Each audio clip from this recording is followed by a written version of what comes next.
You've worked hard, saved diligently, and now you're staring at that retirement account with a mix of pride and anxiety. You're 60 years old, you've got 1.2 million saved, and yet you're still not sure if that's enough. Enough to stay retired, enough to travel, help the kids, or just sleep peacefully at night. No, you'll run out of money in your 80s. Here's the truth. It's not just about how much you've saved, it's about how you use it. Because I've seen couples retire confidently with less than that, and others with more who still feel strapped, stressed, and unprepared. So today, I'm going to walk you through exactly what it determines whether your 1.2 million is enough to retire comfortably or whether you need to make a few critical adjustments first. Hi, I'm Nathan Seeley, founder of Brass Ring Wealth Management. I work with high-income individuals, families, and business owners to reduce taxes, grow wealth, and create retirement plans that work for real life, not just on paper. If you're thinking seriously about retiring next 5 to 10 years, this video is for you. And if you find it helpful, don't forget to like, comment, and subscribe. It helps the channel reach more people like you and lets me know what topics you want to hear more about. Now, let's break this down the right way. Part 1. The real question isn't, do we have enough? Here's the problem with asking, do we have enough? It assumes that there's one magic number that works for everyone. But in reality, 1.2 million might be more than enough for some couples and not nearly enough for others. The better question is, what kind of lifestyle do you want and how do your numbers line up to support it? Let me walk you through what actually matters more than just your account balance. Part 2. The 4 variables that matter most. If you're 60 with 1.2 million saved, there are 4 critical variables that determine whether you're set or at risk. And 1, your spending needs. Are you trying to spend $60,000 per year or $160,000? A couple who lives modestly, paid off the house, and doesn't travel much will need far less than someone with a $10,000 a month lifestyle, frequent travel, and a second home. So the first step is to get clear on what you actually plan to spend, not just now, but over the next 30 years, accounting for inflation, healthcare, and lifestyle shifts. A good rule of thumb, many couples spend 75 to 85% of their pre-retirement income in retirement, but it can vary. Second, other income sources. Your 1.2 million isn't the whole story. What about Social Security? At 62, 67, or 70. Do you have a pension? If one or both of you have one, it's a huge factor. Rental income, part-time consulting, or business income. Even just delaying Social Security from 62 to 67 or 70 can be the difference between struggling and thriving later on. So we ask, how much reliable monthly income will you have outside of your portfolio? Third, how you've invested that 1.2 million. Let's say that full amount is in pre-tax accounts like 401ks and IRAs. That's not all yours because Uncle Sam still gets his cut. So if your withdrawal strategy isn't efficient, you could end up losing tens of thousands in avoidable taxes over time. Smart asset allocation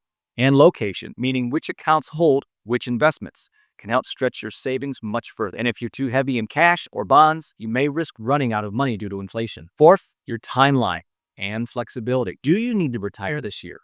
Or are you open to working part-time for a few more years? Can you downsize if needed or delay big expenses? The more flexibility you have, the more options we can build into your retirement plan. And flexibility gives you control. Even just a few extra years of part-time income can reduce the strain on your portfolio dramatically. Part 3, a realistic example called a case study. Let's walk through a sample scenario. Say you're a couple, both age 60, with 1.2 million in retirement, 60% in pre-tax, 40% in Roth and taxable accounts, $3,500 a month combined in expected Social Security at full retirement age. You don't have a pension, and you want $6,000 a month as a desired lifestyle income. Your mortgage is paid off. You plan to retire at 65. Here's how this could break down. Between ages 65 and 70, you draw from your portfolio to cover gaps. At 70, Social Security kicks in and reduces your withdrawal rate. A tax-smart withdrawal plan balances Roth, pre-tax, and taxable distributions. Your investments are allocated for growth and income. If structured well, this couple could sustain a 25 to 30-year retirement with plenty of cushion for healthcare costs and inflation. But without planning, they might have to pull heavily from the wrong accounts and run into tax issues, higher Medicare premiums, or an early depletion of savings. Part 4, what comfortable really means. So, do you have enough? Here's the better question. Is your money structured to give you freedom, stability, and confidence without running out or being blindsided? 1.2 million is a strong starting point, but what you do with it is what determines the outcome. This is where strategy matters more than size, because with proper planning, you may not need to reduce your lifestyle. You may pay less in taxes, and you may find yourself more secure than you realize. So if you're sitting there wondering, is our 1.2 million enough? The answer is, it depends on what you want life to look like from here on out. Because retirement isn't just about hitting a number. It's about creating a plan that turns what you've saved into steady income, smart tax decisions, and real confidence in the years ahead. And here's the good news. You don't have to figure all this out on your own. If you want help building a retirement strategy that fits your lifestyle, tax situation, and long-term goals, book a strategy call using the link below. We'll walk through your current accounts, your income sources, and spending needs, and help you build a personal personalized plan to help retire comfortably and stay retired. No guesswork, no cookie cutter advice, just clear, thoughtful strategy based on your numbers and your goals. And hey, if you found this video helpful, do me a favor, hit the like button, leave a comment, leave a question, and subscribe for more strategy-driven content each week. Your retirement deserves more than vague advice and rules of thumb. Let's build something that actually works for you. Thanks for joining.